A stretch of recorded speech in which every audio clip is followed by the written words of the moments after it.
부활절을 맞이해서 우리 회복에서 생명으로라는 주제로 네 번의 설교를 했습니다. 오늘은 다시 창세기로 돌아가고자 합니다. 그동안 우리는 창세기, 특별히 아브라함 부분에 대해서 우리가 살펴봤습니다. 하나님께서 아브라함에게 어떻게 찾아오셨는지에 대해서 살펴보면서 하나님께서 한 사람을 부르시되 그를 통해서 놀라운 새로운 역사를 시작하시는 것을 봅니다. 갈대아 우르를 떠나게 하시고 보이지 않는 그 땅으로 가게 하시고 그에게 자손과 땅과 복의 약속을 주셨습니다. 하나님의 약속은 단순히 한 가문을 번성하게 하는 차원의 말이 아니었습니다. 그것은 하나님께서 죄와 죽음의 역사 한가운데 자기 언약을 세우시는 것이었습니다. 나아가서 장차 열방을 하나님의 구원 계획 안에 포함하시고자 하는 선언이었습니다. 따라서 아브라함에게 주어진 약속은 한 개인을 넘어서 하나님께서 선택하신 자에게 복 주시는 하나님의 주권적 선언이라고 할 수 있습니다. 그리고 그 약속은 사라의 불임 그리고 긴 기다림을 통해서 결국 이삭의 출생으로 이어졌습니다. 그리고 성장한 이삭은 리브가를 맞이합니다. 이렇게 아브라함의 세대가 지나가고 새로운 시대가 다가옵니다. 그런데 오늘 본문은 그 지점에서 이것이 자연스럽지 않다. 아브라함에게 향한 하나님의 언약이 자연스럽게 이삭에게도 그대로 임하지만 그 진행은 뭔가 자연스럽지 않다. 뭔가 장애가 있다라고 하는 것을 보게 됩니다. 오늘 본문은 그 장애물이 리브가의 임신하지 못함이라는 것을 알려주고 있습니다. 아브라함이 그토록 겪었던 자녀 없음에 대한 그 갈등, 그 긴장이 다시금 이삭의 가정에게서도 보여지는 것입니다. 그런 의미에서 볼 때 하나님의 언약은 영원히 이어지지만 각 세대마다 이 하나님의 언약을 마주하는 세대들은 다시금 이 언약 앞에 자기의 한계를 보게 되고 그 한계를 넘어서 하나님을 더 붙들어야 된다는 교훈을 이 내용을 통해서 우리가 알 수가 있습니다. 오늘 우리가 보는 이 본문은 세 가지 장면을 볼 수 있습니다. 첫 번째로는 이 막혀진 현실에서 이삭이 간구하는 장면입니다. 두 번째 장면은 하나님의 응답 이후에 찾아온 혼란 상태, 그리고 그것에 대해서 해석해 주시는 하나님의 말씀의 임함입니다. 마지막은 쌍둥이의 출생 장면입니다. 오늘 이 세 가지를 보면서 하나님께서 어떤 방식으로 자기 백성을 이끌어 가는지를 우리가 살펴보도록 하겠습니다. 19절을 보시면 아브라함의 아들 이삭의 족보는 이러하다라고 그렇게 시작을 합니다. 족보, 톨레도트는 단순히 어떤 가게에 있는 사람들의 이름을 나열하는 것이 아닙니다. 하나님께서 어떤 사람을 중심으로 하나님의 이야기를 이렇게 쓰여가고 있다라고 하는 것을 말하는 신호가 됩니다. 아담의 족보가 있었고 노아의 족보가 있었습니다. 셈의 족보도 있었고 데라의 족보도 있었습니다. 그래서 아담에서 노아로, 노아에서 셈으로, 그리고 데라에서 아브람으로 이어졌던 이 흐름이 이제 이삭에게 집중되고 있는 것입니다. 그런데 본문은 그냥 이삭의 족보라고 하지 않고 아브라함의 아들 이삭의 족보라고 말합니다. 왜 이렇게 아브라함의 아들이라는 수식을 할까요? 그것은 이삭이 어떤 존재인지를 잊지 말라라고 하는 것입니다. 여러분, 이삭은 사람의 힘으로 낳은 아들이 아닙니다. 불임으로 고통받던 그 상황에서, 그리고 시간이 지나 점점 노쇠한 상태에서 도저히 가질 수 없는 불가능한 상태에서 얻은 하나님께서 직접 주신 약속의 아들입니다. 그래서 아브라함의 아들 이삭이라는 이름에는 이 모든 과정이 다 들어가 있습니다. 자손의 약속이 있고, 사라의 불임이 있고, 긴 기다림이 있고, 또 하나님의 직접적인 개입이 있습니다. 그리고 기적적인 출생이 바로 이삭이라는 이름 안에 다 담겨져 있는 것이죠. 심지어 하나님께서 아브라함 믿음을 시험할 때 모리아 산으로 가서 자식을 제물로, 번제물로 죽여서 드리라라고 하십니다. 그때 이 믿음의 사람 아브라함은 자신의 아들을 죽여 하나님께 번제물로 드리려 합니다. 아브라함의 아들 이삭은 그런 의미에서 사실은 죽었다 다시 살아난 자 같은 존재입니다.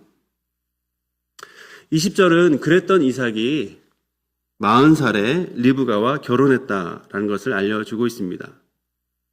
이 결혼 역시 우연함이 아닌 하나님의 섭리 안에 진행된 결혼입니다. 아브라함은 가나안 사람들 가운데서 며느리를 얻지 않기를 결단합니다. 자기 족속에게 자기 종을 보내어서 믿음의 아내를, 믿음의 며느리를 얻도록 하게 합니다. 그 과정 속에서 하나님은 종의 발걸음을 인도하셨고 우물가에서 한 여인을 만납니다. 리브가는 이 아브라함의 종을 통한 부르심에 응답하여서 낯선 땅 가나안으로 오게 되는 것이죠. 하나님께서 주도하신 이 아름다운 만남을 통해서 이삭은 아내를 얻습니다. 그는 3년 전에 어머니를 잃고 힘들어했는데 이제 아내를 얻고 큰 위를 얻어 이제 새로운 출발을 하게 됩니다.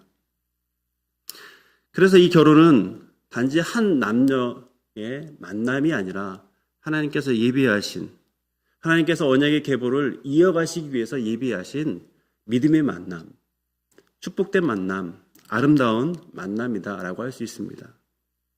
그렇다면 우리는 이렇게 생각하시죠.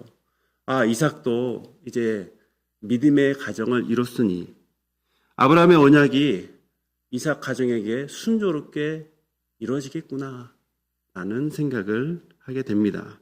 그런데 21절을 보십시오. 첫 시작은 이렇게 말합니다. 이삭이 그의 아내가 임신하지 못함으로. 리브가가 임신을 하지 못합니다. 아이를 갖지 못합니다. 여러분, 아브라함의 이야기에서 가장 팽팽한 긴장감이 언제입니까? 하나님은 자손을 약속하셨는데 아브라함과 사라 사이에 자손이 생기지 않는 것, 그것이 정말 깊은 긴장입니다. 그런데 이 긴장이 이 이삭의 부부, 이삭의 이야기에서 다시 반복이 되고 있습니다. 사라가 겪었던 그 힘든 불임의 문제가 지금 리브가에게도 시작되는 것입니다. 그런데 성경을 보면 이런 일들이 계속 반복이 됩니다. 창세기는 하나님의 약속을 사람들에게 나타내시면서 그 약속을 가로막는 한 가지, 바로 자녀를 낳지 못함에 대해서 계속 반복해서 말을 하고 있습니다. 사라도 불임이고 지금 리브가도 아이를 잉태하지 못하는 상태입니다. 뒤에 보면 야곱이 사랑하는 라헬도 아이를 갖지 못하는 상태를 경험합니다.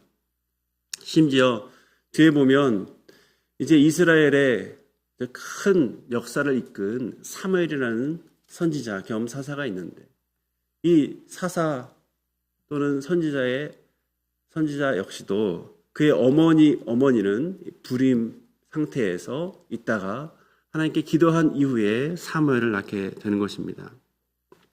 성경은 이렇게 반복된 생명 잉태의 실패를 통해서 계속 한 가지 사실을 드러내고 있습니다. 하나님의 약속이 분명 이어지지만 그 이전 세대에서 그 놀라운 약속이 성취되었다라고 해서 그 이후의 세대에서 자동적으로 반복이 되지 않는다라는 것을 말하고 있습니다.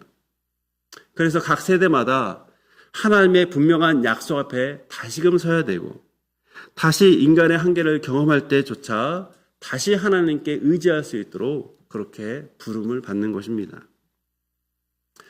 물론 이런 불임의 상황은 이삭 그리고 리브가 가정의 개인적인 아픔이기도 합니다.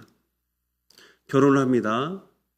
1년, 3년, 5년, 10년, 15년.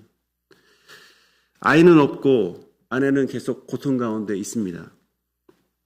그 시간이 얼마나 긴 시간이고 고통스러운 시간인지 우리는 조금은 짐작할 수 있습니다.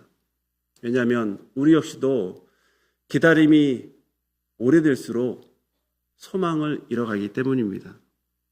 하나님의 말씀이 계속되면 그 말씀으로라도 위로를 얻게 될 테인데 심지어 하나님께서 침묵한다라고 생각할수록 우리 마음에 불안이 더 깊어집니다. 그리고 불안이 깊어질수록 우리는 생각이 많아지는 것이죠. 아브라함 때를 한번 보십시오. 아브라함은 아주 비슷한 상황 가운데서 인간적인 방법을 찾습니다. 여종 하갈을 통해서 아들을 얻으려 한 것입니다.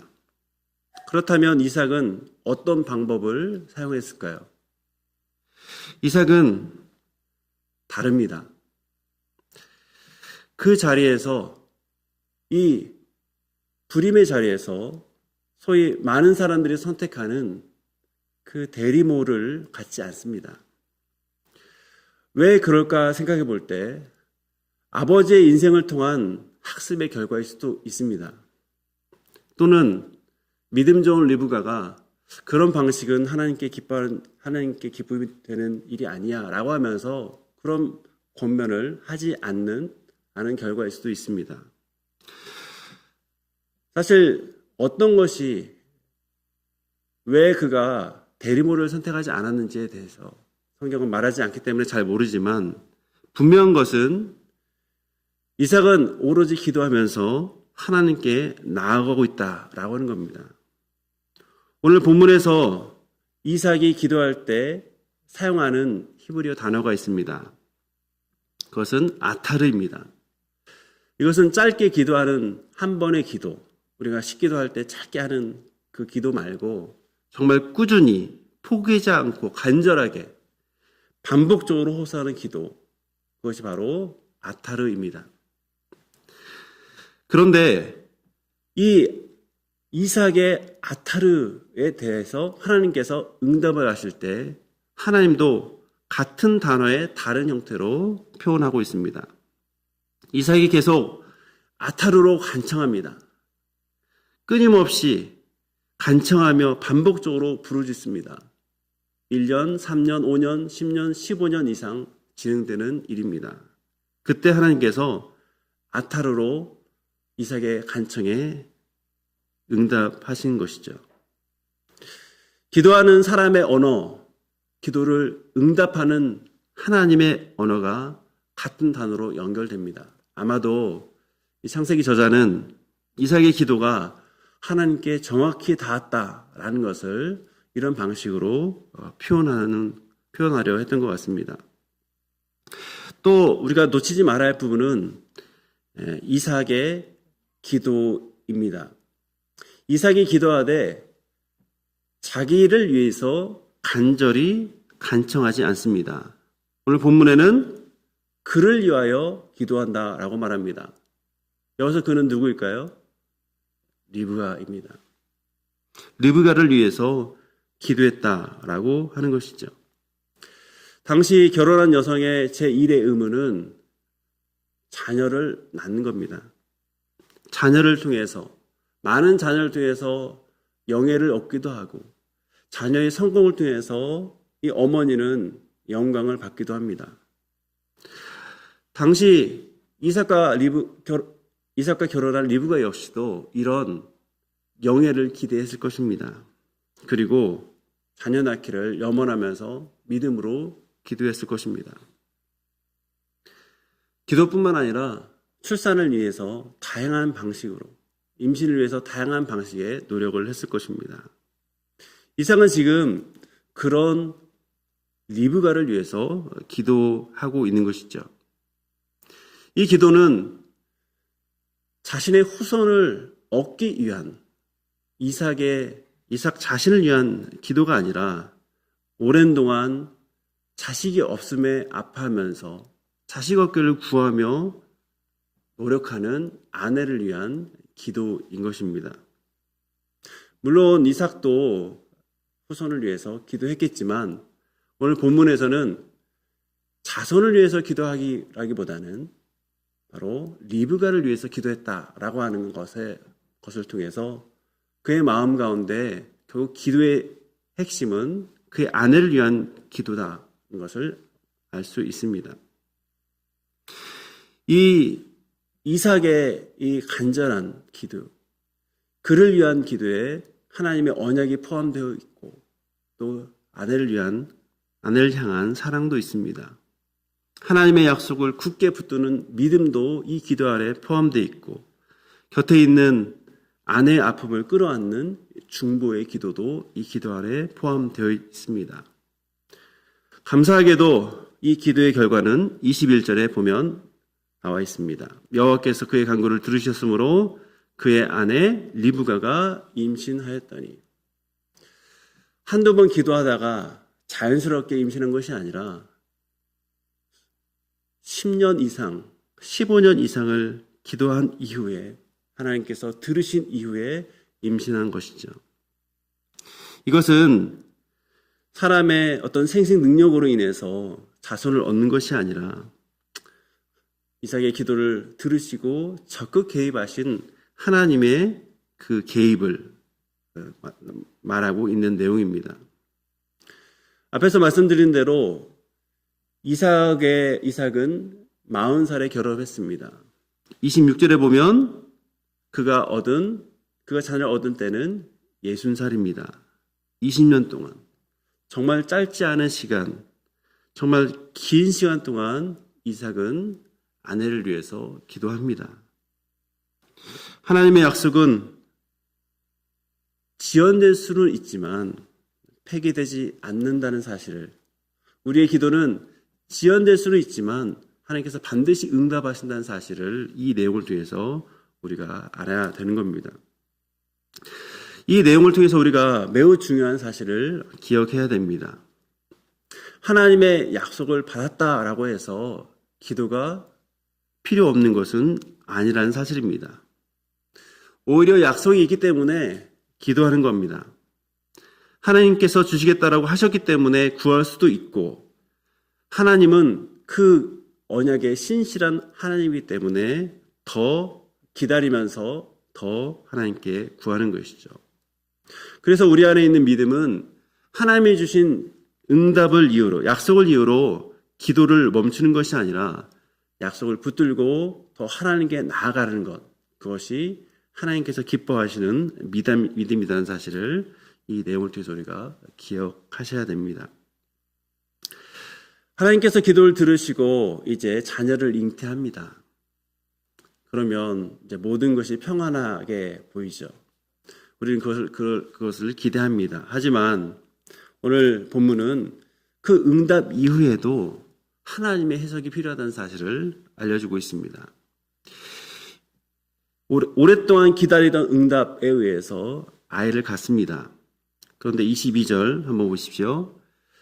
그 아들들이 그의 태 속에서 서로 싸우는지라. 그냥 일반적인 태동이 아니라 리브가의 태 안에서 두 아이가 심하게 정말 마치 전쟁이라도 하듯이 충돌하고 있다라고 하는 그런 표현입니다. 아이를 가진 리브가는 자기 몸 안에서 이전에 경험해보지 못한 놀라운 혼란을 경험하고 있습니다. 20년을 기다려왔고 이 뱃속의 아이는 곧 있으면 나올 것입니다. 문제는 그 아이를 뵌 상태가 문제입니다. 여러분, 임신부들에게 우리 어르신들이 그런 말씀 많이 하시죠.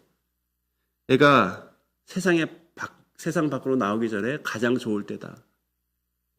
많이 하시고 많이 들어보셨죠? 왜 그럽니까? 다 아시죠? 웃자고 하는 말이지만 실제로 아이를 키워보신 분들은 아이 뒤치다꺼리 하는 게 정말 너무나 고통스럽습니다. 해야 할 일이 너무나 많습니다. 그런 의미에서 뒤를 돌아보면 아이가 뱃속에 있을 때가 가장 평온한 시기라는 그 말씀이 맞는 것 같습니다. 그런데 리브가는 남들이 평온함을 느낄 그때 오히려 고통스러워합니다. 왜요? 뱃속에서 두 아이가 너무나 싸움질을 하는 겁니다. 리브가의 질문 한번 보십시오. 이럴 경우에 내가 어찌할꼬? 라고 질문합니다. 하나님의 응답으로 제가 아이를 가졌는데 제 안에서 왜 이렇게 힘들지? 뱃속에서 무슨 일이 일어나는지 저는 너무나 고통스럽습니다. 하나님께서 분명히 나의 기도, 우리의 기도를 들으시고 응답하신 결과인데 아니 이 응답의 결과가 왜 이렇게 힘듭니까? 라고 하소연하고 있는 것이죠. 그리고 이 23절 리브가의 그 하소연과 이 요청에 하나님께서는 말씀하십니다. 그리고 이 말씀을 통해서 이것은 단순히 임신으로 인한 그런 혼란을 넘어서 역사적이고 하나님의 언약에 담긴 그 의미가 있는 그런 상황이다라는 것을 해석해서 알려주시고 있는 것이죠. 우리는 보통 하나님께 기도하면서 하나님 이 문제 들으시고 해결해 달라고 합니다. 하지만 하나님께서는 문제를 해결하는 방식으로 응답하시기도 하지만 그 문제에 대해서 하나님의 뜻을 알려주심으로 그 문제를 받아들이게 하심으로 응답하시기도 합니다. 문제를 즉시 없애는 방식을 우리는 기대하지만 하나님은 하나님의 해석을 통해서 이 문제를 품고 나아가는 것이 더 우리의 유익이다. 그리고 이 문제 너머에 큰 하나님의 뜻이 있다라는 것을 우리에게 알려주시는 것이죠. 지금 리브가에도 이런 하나님의 말씀을 주시는 겁니다. 그것이 23절입니다. 우리 같이 읽겠습니다. 여호와께서 그에게 이르시되 두 국민이 내 태중에 있도다. 두 민족이 내 복중에서부터 나누이리라. 이 족속이 저 족속보다 강하겠고 큰 자가 어린 자를 섬기리라 하셨더라. 첫 두 줄을 보면 태중에 두 아이가 있다라는 것을 지금 말씀하고 있습니다. 그런데 단지 이 두 아이가 각각의 형제로 머무는 것이 아니라 장차 민족이 될 것을 말씀하고 있습니다. 이것은 장차 야곱을 통해서 나올 이스라엘 민족, 에서를 통해서 나올 에돔 민족을 가리키는 말씀입니다.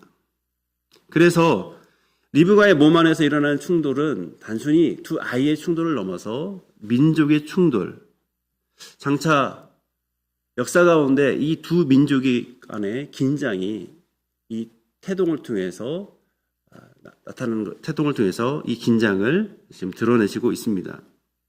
그리고 이 후반부는 더 충격적인 내용입니다. 이 민족이 저 민족보다 강하겠고 큰 자가 어린 자를 섬기리라. 에돔과 이스라엘 두 민족을 가리키는데 이 말씀은 서로 형제 관계를 그 관계를 말하는 것을 넘어서 장차 두 사이의 세력이 어떻게 될 것인지에 대해서 미리 내다보면서 알려주는 말씀입니다. 그런데 이 내용이 상당히 충격적입니다. 왜냐하면 당시의 상식을 뒤집는 내용이기 때문입니다. 당시의 상식은 뭐냐면 장자가 최우선권을 가진다라고 하는 겁니다.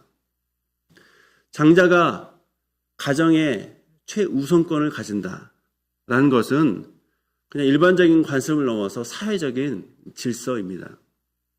먼저 태어난 자에게 아버지의 유산이 돌아가고 또 아버지가 부재시 권위 있는 결정을 할 수가 있고 그래서 가족의 대표자가 되는 것, 이것은 너무나도 당연한 것이었습니다. 오늘날에도 형이 동생을 섬긴다라고 하면 좀 어색하게 느껴집니다. 그런데 장자 중심 시대였던 이 시대, 이 말씀을 들은 이 리브가는 그 충격이 상당히 컸을 것입니다. 하나님께서는 장자 중심으로 돌아가던 이 질서를 뒤집어서 새로운 모습을 알려주시고 나타내주고 있습니다. 그런데 더 놀라운 것은 이 선언이 이 두 아이가 뱃속에 있을 때 되어진 선언이다라고 하는 겁니다. 아직 누구도 무엇을 행하지 않습니다. 아직 누구도 자기 공로를 내세울 수 없습니다. 두 아이는 뱃속에 있을 뿐입니다. 그런데 하나님께서는 먼저 이 두 아이의 운명에 대해서 말씀하고 있습니다. 여러분, 오늘 이 본문의 중심은, 이 해석의 중심은 하나님께서 장자인 에서를 싫어했다라고 하는 것이 아닙니다. 오늘의 본문의 중심은 장자를 싫어하는 것이 아니라 세상 질서에 하나님의 뜻이 얽매이지 않고 있다라는 것을 드러내고 있다라고 하는 겁니다.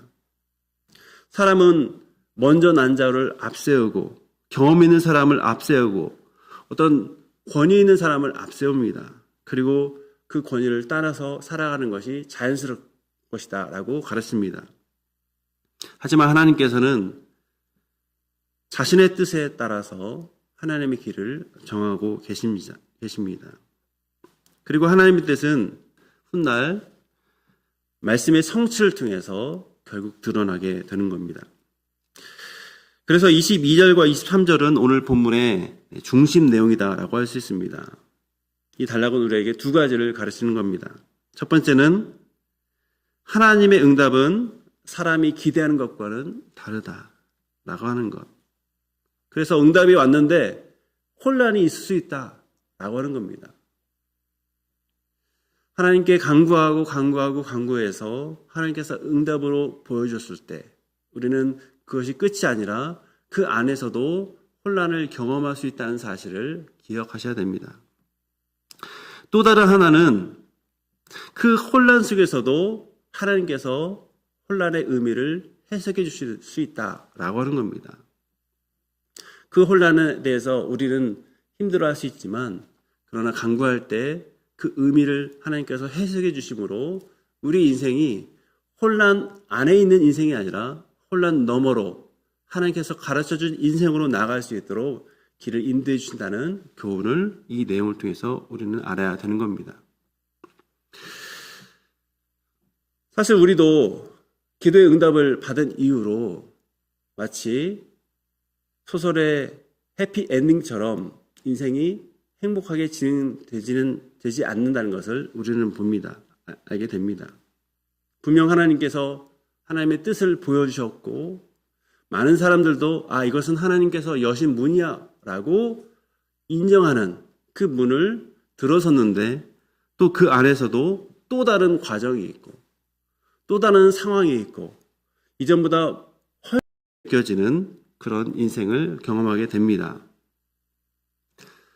그래서 우리는 이 상황에서 오늘 본문을 통해서 앞으로 닥칠 응답 이후의 혼란이 하나님께서 우리에게 원하시는 것이 아니라 또 그 혼란 때문에 하나님이 나의 기도 안 들어주시나 또는 하나님이 내 곁에 없으시나 라고 하는 그런 생각을 하는 것이 아니라 오히려 이것을 통해서 하나님이 우리 인생을 해석해 주시고 더 너머의 하나님의 큰 뜻을 알게 해주시는, 그래서 우리를 변화시키시고 성숙시키시는 하나님의 과정이라는 것을 우리는 믿음으로 받아들여야 되는 것이죠. 그러므로 우리가 이 응답 이후에 맞이할 좀 처참할 수 있는 이 현실에 대해서 내 느낌대로 쉽게 판단해서는 안 됩니다. 흔들리는 상황, 좀 아찔해 보이는 상황을 가지고 많은 사람들이 말하는 것처럼 그렇게 해석을 해서는 안 됩니다. 하나님께서 이미 주신 말씀 안에서 그 현실을 바르게 해석할 수 있도록 하나님의 은혜를 구해야 하는 것입니다. 오늘 이제 마지막 본문을 보도록 하겠습니다. 우리 24절입니다. 짧지만 매우 결정적인 문장입니다. 그 해상 기한이 찬즉 태에 쌍둥이가 있었다라고 말씀합니다. 하나님께서 이미 리브의 태 중에 두 국민이 있고 큰 자가 어린 자를 섬기리라 라고 말씀하셨습니다. 근데 그 결과로 이제 정말 쌍둥이가 태어나는 겁니다. 먼저 나온 아이가 25절에 있습니다. 그의 특징입니다. 먼저 나온 자는 붉고 전신이 털옷 같아서 이름을 에서라 하였다. 에서는 태어나는 순간 정말 눈에 띄는 아이입니다. 외형도 강한 인상을 줍니다. 사람 눈에 보면 그는 먼저 태어난 자이고 외형적으로 볼 때도 장자의 자리가 너무나 자연스러운 그런 모습으로 그렇게 표현되고 있습니다. 26절에 보면 둘째 아이가 나옵니다. 손으로 에서의 발꿈치를 잡았으므로 그 이름을 야곱이라 하였다라고 말합니다. 야곱은 형의 발꿈치를 붙든 채 나옵니다. 그래서 야곱의 이름은 이 발꿈치와 관련된 그 이름으로 지어집니다.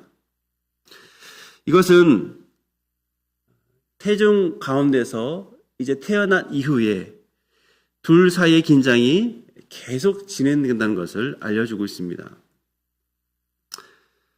하지만 이렇게 본문의 순서는 비록 이렇게 돼 있지만 결국 이대로가 아니라, 즉 에서가 먼저 태어났지만 그 자연적인 장자됨이 하나님의 뜻이 아니라 하나님의 뜻에 의해서 장자됨이 역전되는 사실을 우리는 이후의 내용을 통해서 우리가 알게 되는 것이죠. 오늘 본문의 마지막은 이삭이 60세에 그들을 낳았다라고 말합니다. 참 긴 세월 동안 기도했고 그 결과 두 자녀를 보게 됩니다.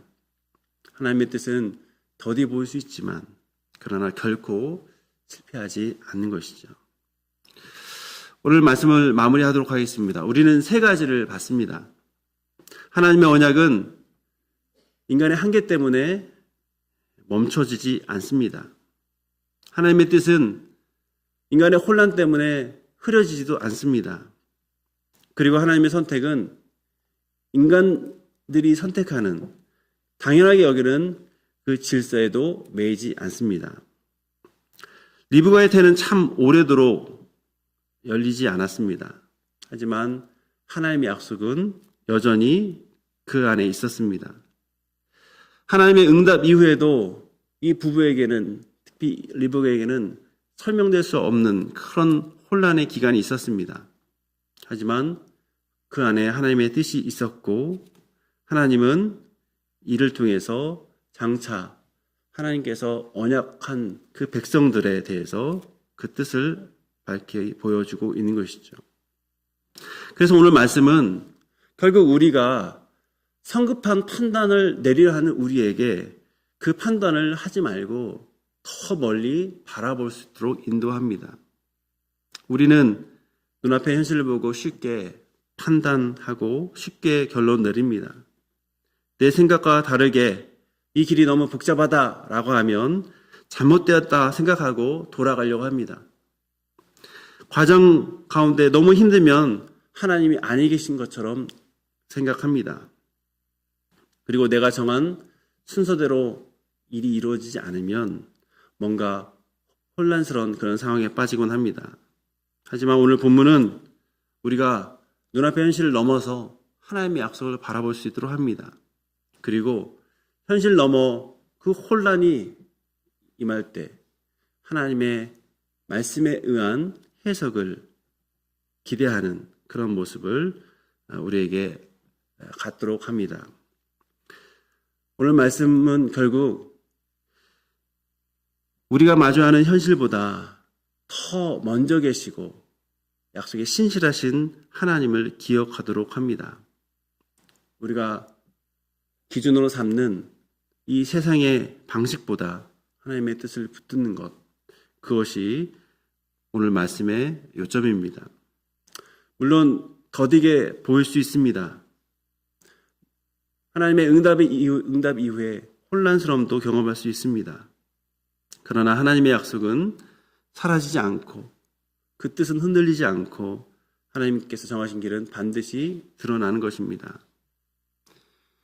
따라서 성급히 단정하지 말고 판단하지 말고 눈에 보이는 형편으로만 움직이지 말고 설명되지 않지만 그 과정 속에 하나님의 선한 임재를 붙들고 살아가는 주님의 사람 되길 바랍니다. 하나님의 뜻은 우리의 현실을 초월하는 방식으로 나타나는 것을 믿고 말씀을 붙들고 살아가는 주님의 사람 되기를 바랍니다. 기도하겠습니다.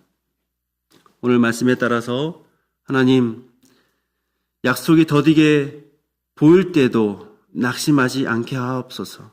끝까지 마치 이삭이 20년 동안 하나님의 은혜를 구하며 자신의 아내를 위해서 기도했던 것처럼 간구할 수 있도록 하나님, 끝까지 기도할 수 있는 우리 자신이 될 수 있도록, 그리고 어떤 상황이 나타날 때 성급하게 판단하는 것이 아니라 하나님의 말씀 안에서 하나님의 교훈에 따라서 해석하고 또 하나님의 뜻을 그렇게 기대하며 살아가는 자가 되달라고, 하나님을 신뢰하게 해달라고 우리 한번 함께 말씀을 붙들고 잠시 기도하는 시간 갖도록 하겠습니다.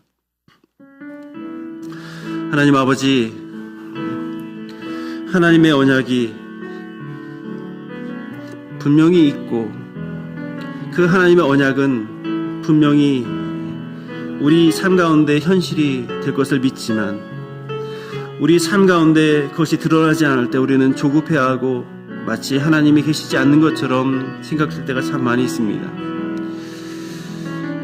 그러면서 우리가 불안하고 조급해질 때 하나님의 뜻보다는 인간적인 뜻을, 인간적인 해석을 가지고 이 상황을 모면하는 많은 시도를 합니다. 주님, 그런 우리의 연약함을 주께서 불쌍히 여겨주시고 우리가 하나님의 약속이 더디게 보일지라도 낙심하지 않고 담대하게 주님께 간구하는 주님의 사람 되길 원합니다. 주님, 문이 닫힌 것처럼 그래서 앞이 보이지 않는 때라 하더라도 주님의 약속이 멈추지 않는 사실이라는 사실을 기억하게 하여 주시고 반드시 믿음으로 하나님께서 기대하신 것을 믿음으로 나아가는 주님의 사람 될 수 있도록 도와주옵소서. 특별히 함부로 판단하는, 함부로 결론 내리는 우리의 모습이 아니라 하나님의 뜻을 구하며 날마다 주님의 그 밝히심을 구하며 성령께서 지혜 주심을 구하며 나아가는 주님의 사람 되게 하여 주시고 그리고 그 일을 위해서 말씀을 가까이 하는 주님의 사람 될 수 있도록 도와주옵소서. 하나님 아버지, 하나님의 약속이 보이지 않을 때조차 믿음으로 주께 간구하는 주님의 사람 되게 하여 주옵소서. 하나님께서 선하신 결과로 응답을 보여주신 이후에도 우리에게 혼란이 있을 수 있음을 기억하고 그것을 통해서 하나님의 기쁘신 뜻을 발견하고 하나님께서 허락하여 주시는 변화와 성숙의 삶을 이 과정을 통해서 누릴 수 있는 주님의 사람 되게 하여 주옵소서. 많은 사람들이 눈에 보이는 것을 가지고 일희일비할 때 눈에 보이지 않는 믿음을 가지고 특별히 하나님의 언약에 굳게 붙잡혀서 하나님을 신뢰하고 나가는 주님의 사람 되게 하여 주옵소서. 끝까지 말씀을 붙들고 그 말씀이 주는 하나님의 뜻을 발견하며 주님이 원하시는 그 자리를 향해서 날마다 멈추지 않고 전진해 나가는 주님 사람 되게 하여 주옵소서. 예수님의 이름으로 기도합나이다.